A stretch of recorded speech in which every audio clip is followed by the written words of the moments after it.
Do you think that you could relent on this? I don't understand why. I mean, any further any telecast might produce a desperate measure from her, and I don't think you would want to be responsible for a tragedy. I understood. Call me if I'm wrong. I understood those two kids were in love.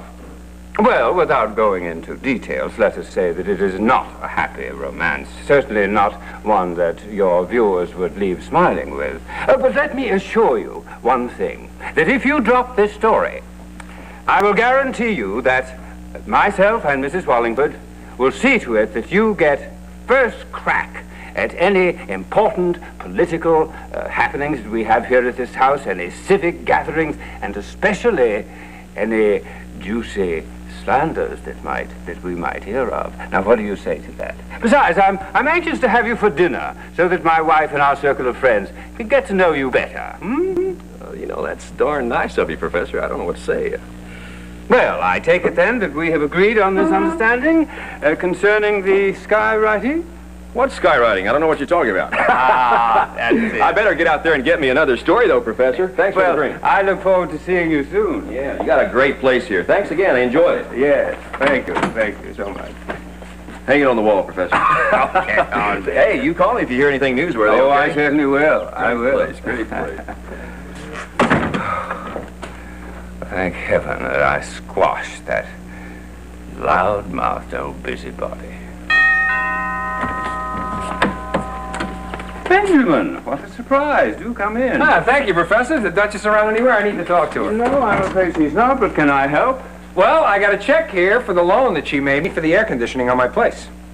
Oh, really? What's the matter? Didn't you think I was going to pay her back? Oh, no, not at all. It's just that I heard rumors that your establishment was having financial difficulties. Well, you shouldn't listen to rumors, Professor. Business is booming. Well, I'm delighted to hear it, Benjamin. So, can you give this to the Duchess when she gets back? Yeah. Appreciate it. Thanks a lot. How very strange. Now, where did he suddenly get this amount of money from a little town operation like that?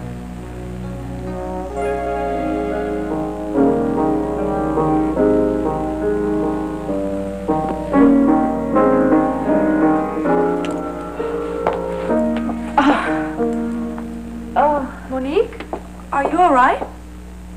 I think so. I'm just a little dizzy. That happens sometimes. Maybe you better get that checked. Yes, you're right. I've called my doctor. He's going to stop by this afternoon to see me. You mean he's actually going to make a house call? Yes. It's incredible, isn't it? He's really a wonderful doctor. A very special person. There's never anything that's too much trouble. He sounds wonderful.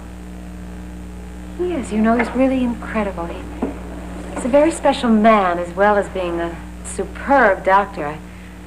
I can't tell you how many times he's really been there to help me. You're very lucky to have found him. I know. I'd like to meet him sometime.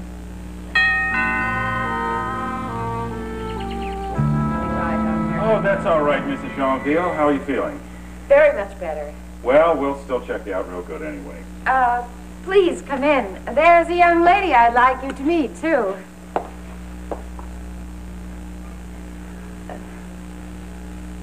Nina, this is, Dr. Clifford Warner. Dr. Warner, Nina Cortland. It's so nice to see you, Miss Cortland. What are you doing here again? I explained. This is my doctor, and he's making the house call. I know exactly who he is. I don't like you. Dr. Warner is one of the nicest people in the world. I'm sure you'll like him very much when you get to know him. I don't want to get to know him, Monique. And I'd appreciate it if he'd leave right now. Okay. I'm sorry to have upset you, Miss Cortland. Mrs. Jeanville, I'll see you in my office.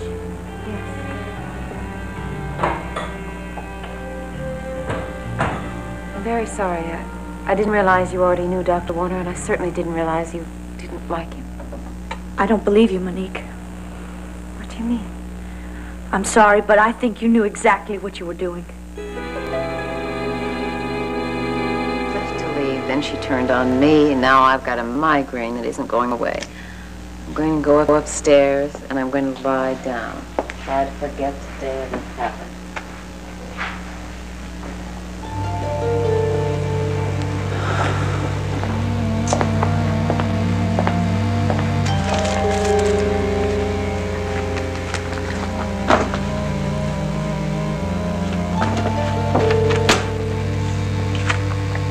Mrs. Murdoch? Yes. May I talk to you for a moment? Yes, of course. What can I do for you? I'd like to talk to you about your daughter. Yes, what about her? Mrs. Murdoch, this morning she did something that was very cruel. She invited that Dr. Warner over again. Well, Dr. Warner's her personal physician. That's the only reason he was here. She's very fond of you. I'm sure she wouldn't do anything to harm you. Mrs. Murdoch, this is very hard for me because I know how fond you are of having your daughter here. But after what she did this afternoon, I think it's best if she leaves. But this is Monique's home. Do you know, if you just get to know her, she could be a very good friend. I'm sorry, but I don't think I could really ever trust her again. I'd appreciate it if you'd ask her to leave as soon as possible. What do you think? Or... For tonight, you know, for the charity ball. I like them both. Gee, Jeremy, what is it? What's bothering you? Is it, because your father and Natalie are coming here? Erica, I don't want to be here when they arrive. I think it's best for all of us if I go back to New York and do some work. You can't. You can't do that. We have the charity ball to go to. I've already told them we'll be there. Well, you can go alone. Without an escort?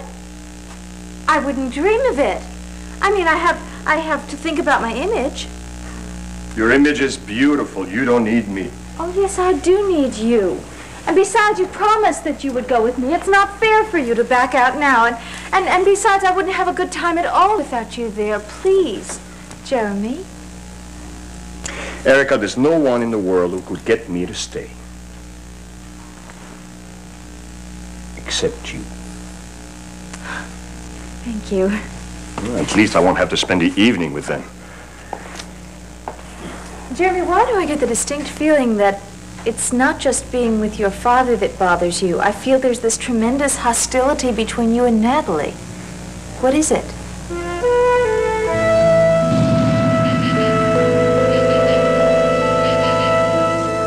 You can't mean that, Miss Nina. But I do, Mrs. Murdoch. Your daughter has been causing a great deal of disturbance in this house. And I would like it if she moved out. But it was such an innocent mistake, and she did apologize. I don't believe it was innocent. I believe it was absolutely deliberate. What was deliberate? What's going on, Nina? Nothing. It was simply a little misunderstanding. No, Father, it was not a little misunderstanding. This morning, Monique invited Cliff Warner over to the house again. I know she did it intentionally to hurt me. Father to be taken advantage of. That's all. Well, I don't know them very well, obviously, but it doesn't seem like she's doing that. In fact, it seems like she dotes on him, and he seems to dote on her. I think it's a love match. Of course. There they are. I think. Yes, well, hello, welcome. Jeremy and I were just speaking of you. Oh, good things, I hope. Hello, Jeremy. Natalie, Father, you're looking well. I feel fine, in spite of your stepmother's dire predictions. Oh, stop being so difficult, Alex. You know, I merely want the best for the man that I love.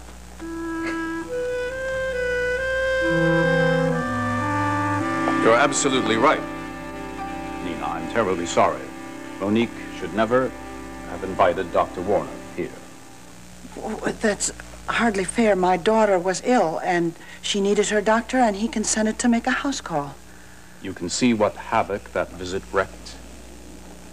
Yes, Mr. Cortlandt, but my daughter had no way of knowing that it would so upset Miss Nina. I'll handle this, Mrs. Murdoch. You go about your duties. Yes, sir. I'm sorry if I hurt Mrs. Murdoch's feelings, Father, but I do think it would be best if Monique moved out. I don't think we can ask that of her. Why not? It's your house. You can ask her anything you want. Mrs. Murdoch is a very loyal, trusted employee.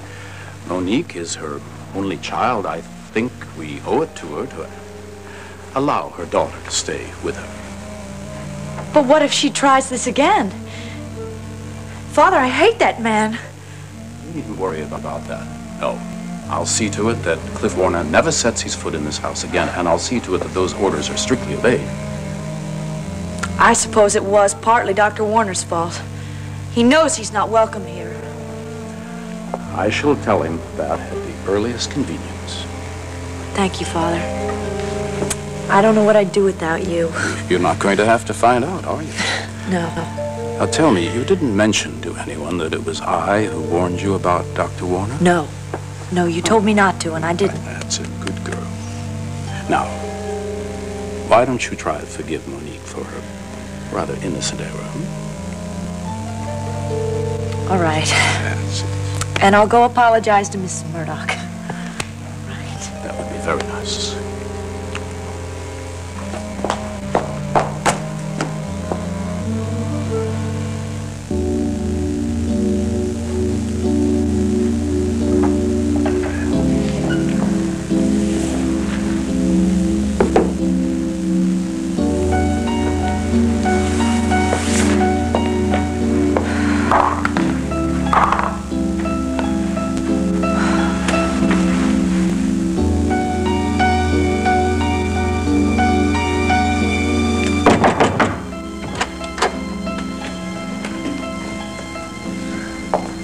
Daisy, how dare you sneak that man into my house behind my back? Here, but it is kind of a command performance. Fundraiser for the Pine Valley Hospital. Sounds like a gala affair. Well, I guess it's about as gala as Pine Valley gets. In any case, you would be more than welcome to join us. However, I thought it might be a bit strenuous for you, you know, after your coronary. Oh, not at all. After all, the hospital's the reason I'm here. It'd be a perfect opportunity to meet some of the personnel. And if I'm favorably impressed, I'll be happy to make a substantial donation to the endeavor. Well, my goodness, how generous of you. Cheers. To tell you the truth, there's nothing I like better than mixing and mingling. I suppose there'll be some dancing. Yes, of course there will. There'll be an orchestra. Small, but good, I hope. Well, then, it's settled. I say we take up Erica on her invitation. What about you, Natalie? No, I think it might be just a touch too strenuous after your recent coronary. Oh, to hell with my coronary. I'm not going to retire from life. My wife's afraid that I'll overindulge. Oh. You can keep a weather eye out for my drinking and carousing. I promise I won't make a spectacle of myself. You don't mind if we come along with you, do you, Jeremy? Oh, it's entirely up to you, Natalie, Father. Then I say, let's go. Come on, Natalie, put on something beautiful and sexy so I can show you off. You'll excuse us? Yes, of course. You did bring something appropriate, didn't you, darling? I think so. I'm sorry. Don't worry. I enjoy watching my father in action. What Alexander wants, Alexander gets.